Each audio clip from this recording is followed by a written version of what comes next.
Soy abogado y mi cliente asesinó a toda su familia. Estoy a punto de probar su inocencia. Desde que me convertí en abogado, he visto muchos casos inquietantes a lo largo de mi carrera, pero el de Jacob Cooper supera a todos. Cuando me asignaron su caso como defensor público, pensé que era una broma pesada de mi jefe. Toda la evidencia demostraba, sin lugar a dudas, que Jacob había cometido algo terrible contra su familia. Las grabaciones de seguridad de su red privada mostraban todo con un detalle perturbador. Cómo atacó primero a su esposa y luego terminó con la vida de sus dos hijas usando una almohada. Fue atroz, y yo tenía que defenderlo. Lo que no sabía en ese momento era que ese vídeo no mostraba toda la historia. Aunque no había audio en la grabación, ver cómo su familia luchaba por sobrevivir fue lo más difícil que he tenido que presenciar en toda mi carrera. Después de revisar las notas forenses y hablar con el fiscal, finalmente me sentí preparado para conocer a mi cliente, o al menos tan preparado como podía estar. El hombre en la sala de espera proyectaba una imagen muy distinta a la que había visto en la pantalla. Temblaba, con los ojos moviéndose nerviosamente por toda la habitación. Estaba asustado. No me imaginaba que pudiera sentir emociones después de lo que había visto en los vídeos. Señor Cooper, soy su abogado, Leo Ross, dije. Él actuaba de forma muy extraña. Estaba algo espasmódico y demasiado cauteloso cuando respondió. Gracias a Dios. Empezaba a pensar que esto también era una trampa. No llevas un micrófono oculto, ¿verdad? No puedo ver que no estás a salvo. Bien, tal vez aún haya tiempo. Tranquilo, vamos por partes. ¿De qué estás hablando exactamente? Estoy hablando de mi vida, señor Ross. El Estado quiere encerrarme para siempre, pero si eso sucede, oh Dios, ¿qué les pasará a ellos? No tiene sentido lo que dices. ¿Qué pasará con quién? Con mi familia, Dios mío. Tengo que encontrarlos y protegerlos. Lo miré durante un buen rato antes de finalmente responderle. Señor Cooper, su familia está muerta. No. Esa es una mentira. Exactamente lo que quieren que creas. Te lo digo, soy inocente, señor Ross. Había una mirada peligrosa y descentrada en sus ojos cada vez que decía esto. No estoy seguro de por qué. Llámalo instinto, o tal vez los años de experiencia que mencioné antes. Pero cuando dijo esas 4 palabras, quise creerle. Saqué una grabadora de audio y me senté frente a él. Le pedí que me explicara en detalle lo que sucedió esa noche. Pensé que su paranoia podría hacerlo revelar algo. Estaba equivocado. En lugar de eso, Jacob empezó a contarme cómo notó que algo andaba mal cuando regresó del trabajo. No sé cómo describirlo, pero algo no encajaba. Marta estaba en la cocina, mis niñas estaban jugando videojuegos, y esta es la parte que nadie cree, lo sé, no era mi familia. No dije ni una palabra, estaba demasiado enfocado en no interrumpir su relato. Actuaban como mi familia, pero yo sabía que no lo eran. Marta no se sorprendió de que llegara temprano a casa. Las niñas no querían ir al parque. Todas tenían expresiones vacías en sus rostros, ni siquiera puedo describirlo. Mantente en el tema, señor Cooper. ¿Qué sucedió después? Estaba cada vez más inquieto.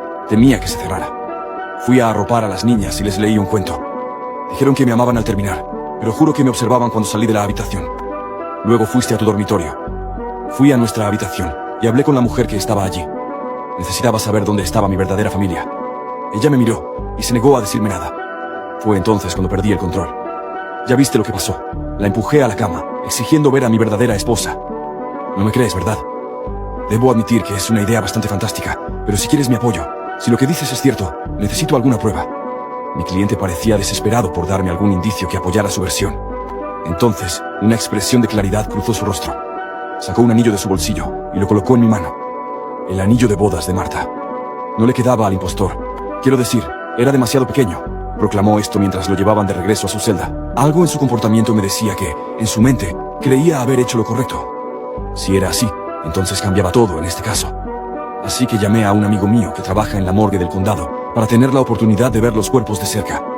Cuando llegué, los 3 estaban casi irreconocibles por la brutalidad de los ataques. Esto parecía cada vez más un acto premeditado y salvaje. El tipo era bastante meticuloso. Dañar los cráneos para arruinar la identificación dental fue un movimiento calculado. Y luego lo de los dedos de su esposa. Eso mostraba cuán retorcido podía llegar a ser. Sus dedos. Sí, el agresor cortó la piel cerca de las puntas para evitar que pudieran usarse las huellas dactilares. Si no fuera por el vídeo de seguridad, ni siquiera sabríamos a quién pertenecían esos cuerpos. Jugueteé con el anillo en mi dedo. ¿Puedo intentar algo? Claro, pero ten cuidado, los servicios funerarios llegan por la mañana. Asentí y traté de deslizar el anillo en el dedo de la mujer. No le quedaba. Podría ser que, de alguna manera, Jacob estuviera diciendo la verdad. ¿Revisaste las huellas dactilares de las niñas? No veo el punto. Son demasiado jóvenes para figurar en la base de datos. Decidí revisar las huellas yo mismo, solo para encontrar cicatrices extrañas en los extremos de los dedos, como si nunca hubieran tenido huellas. ¿Alguien habría hecho esto para ocultar algo? Todo bien, Ross. Volví a guardar el anillo en mi bolsillo. De repente, la habitación se sintió más fría. Sí, Probablemente debería irme.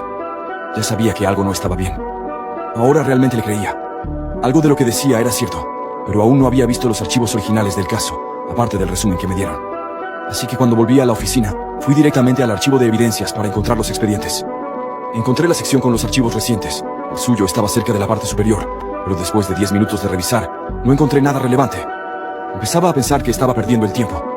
Estaba a punto de cerrar el cajón con frustración, cuando una caja marcada, para ser destruida, en la parte superior del gabinete, llamó mi atención. Extendí la mano y bajé con cuidado la caja polvorienta.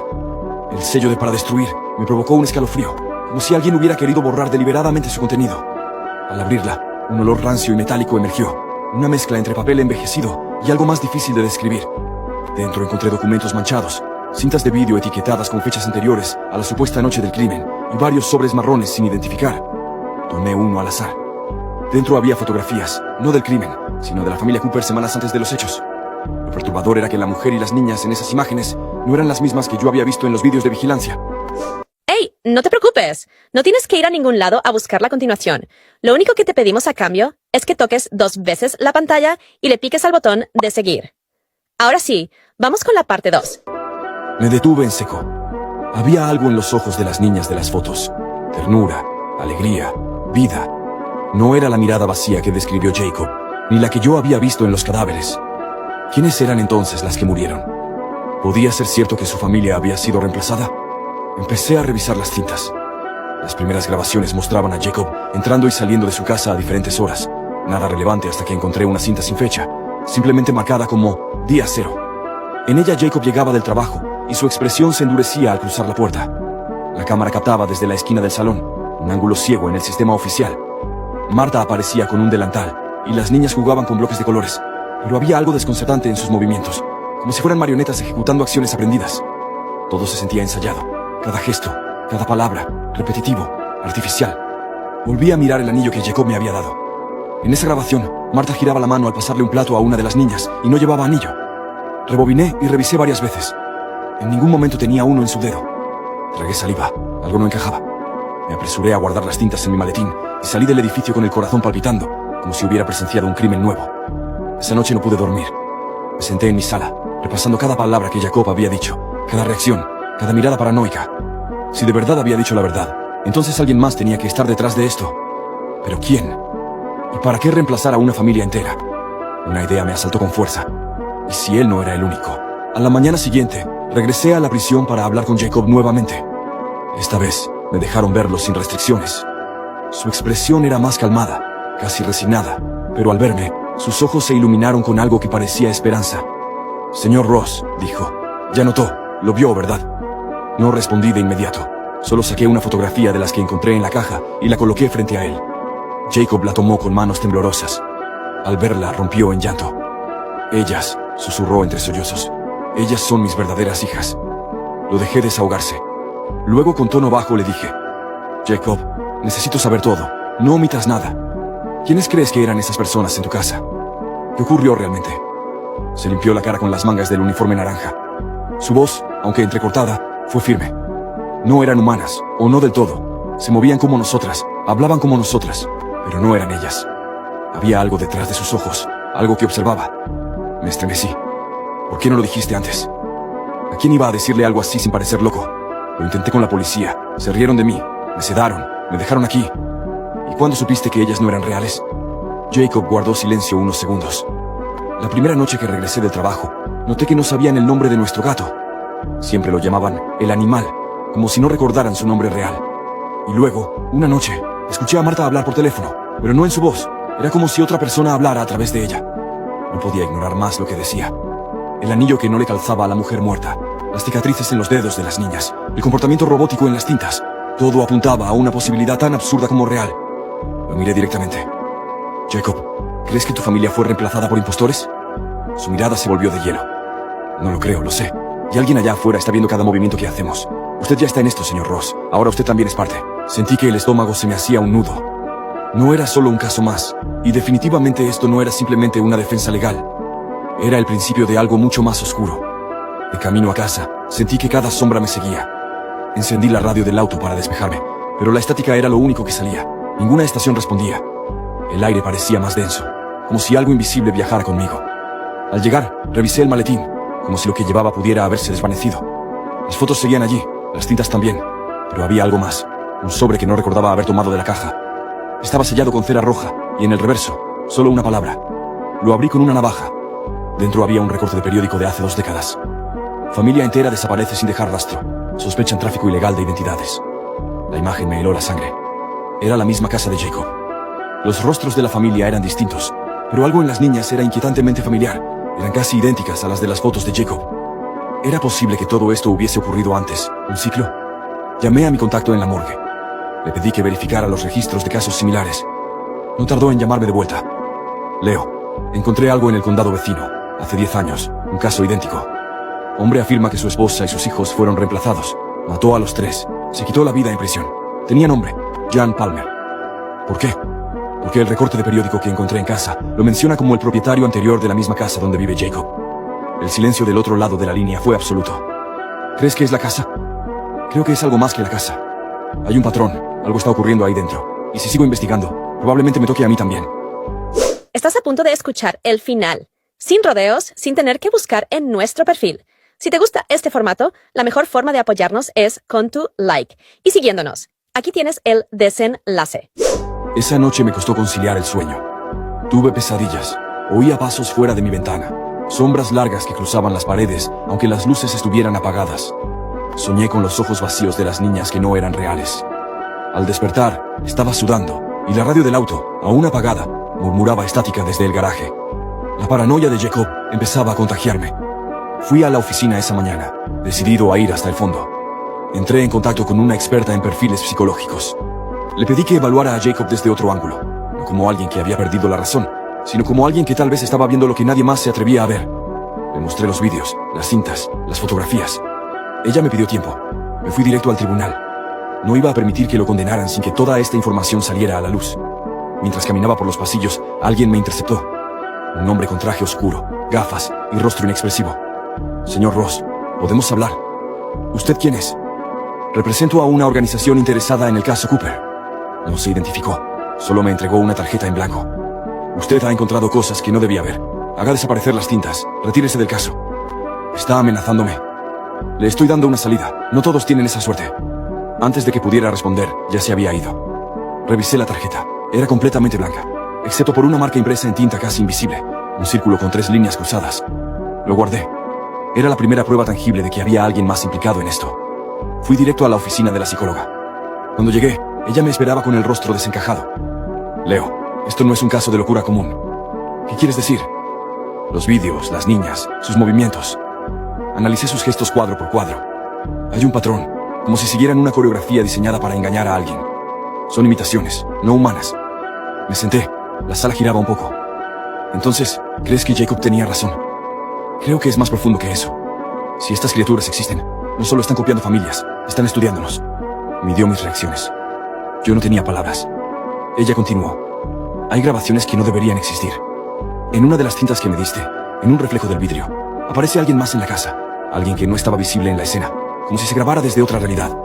La grabación mostraba la cocina aparentemente vacía, pero en la tetera de acero, el reflejo mostraba una figura alta, delgada, de rostro largo y ojos imposibles de describir. No se movía, solo observaba. ¿Viste esto tú sola? No, llamé a un colega, él también lo vio, y luego, esta mañana, desapareció. No vino a trabajar, no responde. Me entregó la cinta como si fuera un objeto maldito. Qué mala si tienes sentido común, pero si no puedes, al menos prepárate. Esto ya no es solo un caso, y tú ya no eres solo un abogado. Me llevé la cinta, incapaz de dejarla. Mi nombre está en los documentos, mi voz en las grabaciones. No hay forma de salir limpio.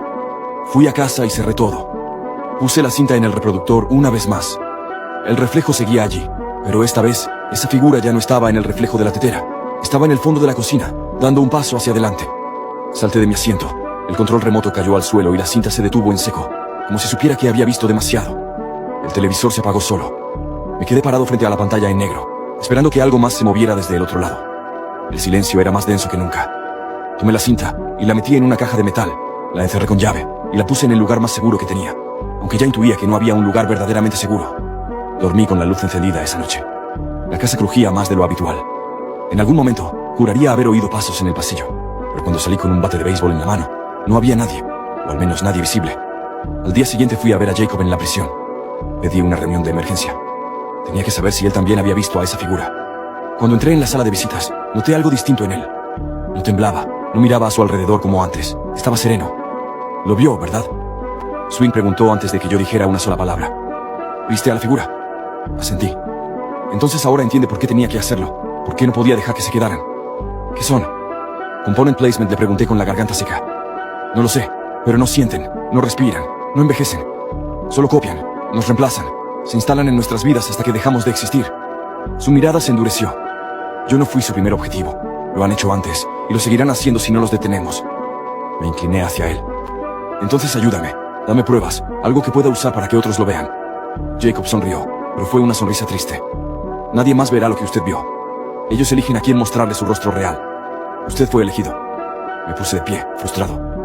Entonces, ¿qué demonios quieres que haga? Quiero que cuando llegue el momento, elija bien, que no confíe ni en su reflejo, porque cuando empiecen a copiarlo a usted, será demasiado tarde. Salí del centro penitenciario con una sensación de urgencia apretándome el pecho. No sabía qué debía hacer a continuación, pero sabía que no podía dejar esto así. Volví a la oficina y encontré un sobre en mi escritorio, sin remitente, solo una palabra escrita en tinta negra. Confirmado. Dentro, un pendrive. Lo conecté a mi computadora, esperando cualquier cosa. El archivo tenía fecha del día anterior y mostraba imágenes de seguridad de una escuela primaria. En un pasillo vacío, una niña pequeña caminaba sola. Se detenía frente a una cámara y sonreía, pero su rostro no se movía, solo sus ojos. Luego, detrás de ella, apareció otra figura, igual a ella. Vestido, peinado, incluso el mismo lazo en el cabello. La segunda niña se le acercó por detrás, la tomó de la mano y ambas caminaron hacia la salida. El vídeo se cortaba allí. Revisé la metadata. La grabación venía del distrito escolar donde, según Jacob, sus hijas estudiaban. Estaban reapareciendo, o más bien, algo que lucía como ellas. Busqué a la psicóloga para mostrarle el vídeo. Cuando llegué a su oficina, estaba cerrada. Golpeé varias veces, nadie respondió. Al bajar al lobby, el portero me dijo que ella se había ido la noche anterior y no había vuelto. Su auto seguía en el estacionamiento. La policía no hizo mucho caso, solo una mujer desaparecida más. Decidí revisar la grabación de las cámaras del edificio. Conseguí acceso, y ahí estaba ella, bajando por las escaleras, nerviosa, mirando hacia atrás, y detrás, una figura idéntica a ella, siguiéndola paso a paso. Se veía más joven, más firme, pero el mismo rostro, mismo abrigo, mismo bolso. Vi cómo ambas salían por la puerta principal. ¿Cuál era la verdadera? Me llevé la grabación, consciente de que si no me daban la razón, al menos tendría material para mi propia seguridad. Esa noche, alguien tocó a mi puerta. Eran las 2 de la madrugada. Miré por la mirilla y sentí que el estómago se me vaciaba. Era yo, o al menos, alguien con mi rostro, mi misma chaqueta, mi misma expresión.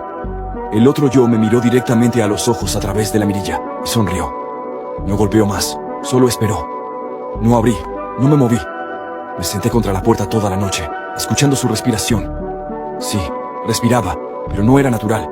Era como un eco, como si supiera que debía hacerlo para parecer real. Cuando amaneció, ya no estaba, pero en el felpudo había un sobre. Tú decidiste verte, decía la nota. Adentro, una copia de mi llave de casa. Me quedé paralizado. La llave en mi mano pesaba como si llevara siglos de secretos encerrados. La observé bajo la luz, cada diente perfectamente replicado.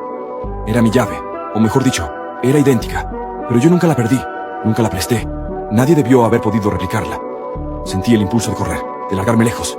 Pero, ¿a dónde se puede huir cuando lo que te persigue ya tiene tu rostro, tu casa, tu vida? Esa noche no dormí. Coloqué muebles detrás de cada puerta, sellé las ventanas y mantuve el teléfono en la mano con el número de emergencias listo para marcar. Pero nadie vendría si les contaba que estaba siendo acechado por mí mismo. A la mañana siguiente, fui a la prisión. Necesitaba respuestas. Jacob me miró con una calma inquietante, como si supiera que algo ya había comenzado. ¿Ya lo conoció?, me preguntó. Asentí. Entonces sabe lo que se viene. No querrán solo su vida, señor Ross. Quieren su historia, su lugar en el mundo. Y una vez que lo tengan, no quedará nada. ¿Cómo se detiene algo así? ¿Cómo se enfrenta a algo que puede imitar cada parte de ti? Jacob se encogió de hombros. No sé si se pueda. Lo único que aprendí es que mientras alguien sepa la verdad, mientras alguien vea, ellos no pueden quedarse para siempre. Su mentira se deshace si es revelada. Salí de allí más confundido que antes, pero una idea germinaba. Si la luz los exponía, si los ojos humanos eran su límite, entonces debía obligarlos a mostrarse. Volví a mi casa, pero antes pasé por la ferretería. Compré cámaras, reflectores, sensores de movimiento. Convertí mi casa en una trampa de luz.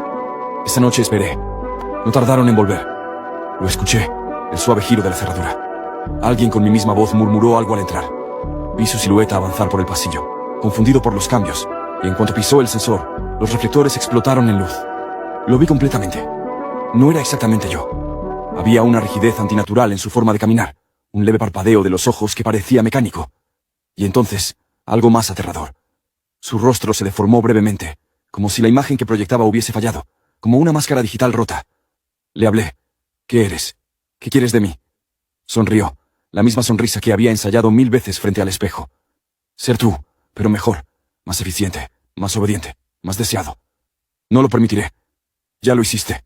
Cerraste los ojos, dudaste. Ahora existo. Saltó hacia mí con una velocidad inhumana. Rodé hacia un lado, tomé la lámpara de escritorio y la rompí sobre su cabeza. No sangró, solo emitió un sonido agudo, como un grito dentro de mi cráneo. Salí corriendo por la puerta trasera y me escondí en la oscuridad de la calle. Cuando volví al amanecer, no quedaba nada. Ni cámaras, ni sensores, ni rastros. Solo una nota en la almohada de mi cama. Gracias por dejarme entrar. Sabía que no podía volver ni a mi casa ni a mi vida. Me estaban reemplazando, poco a poco. Lo que Jacob temía ya estaba pasando. Fui al juzgado al día siguiente y pedí la recusación del caso. Dije que estaba mentalmente incapacitado. Me tomaron la palabra. Antes de salir, dejé el anillo en el escritorio del juez con una nota. No todo lo que ves es real. Nadie me ha contactado desde entonces. Jacob fue transferido a un hospital psiquiátrico, donde dice que duerme con los ojos abiertos. Yo viajo de ciudad en ciudad, cambiando de nombre, de aspecto, de rutina. Nunca me quedo más de una semana. Nunca entro a una casa sin comprobar cada espejo, cada sombra, porque aún siento que me buscan, que me siguen, que hay otro yo allá afuera, perfeccionándose, esperando el momento para tomar mi lugar. Y lo peor de todo es que si alguna vez lo logra, nadie lo sabrá, porque él se verá exactamente como yo. Pero no soy yo.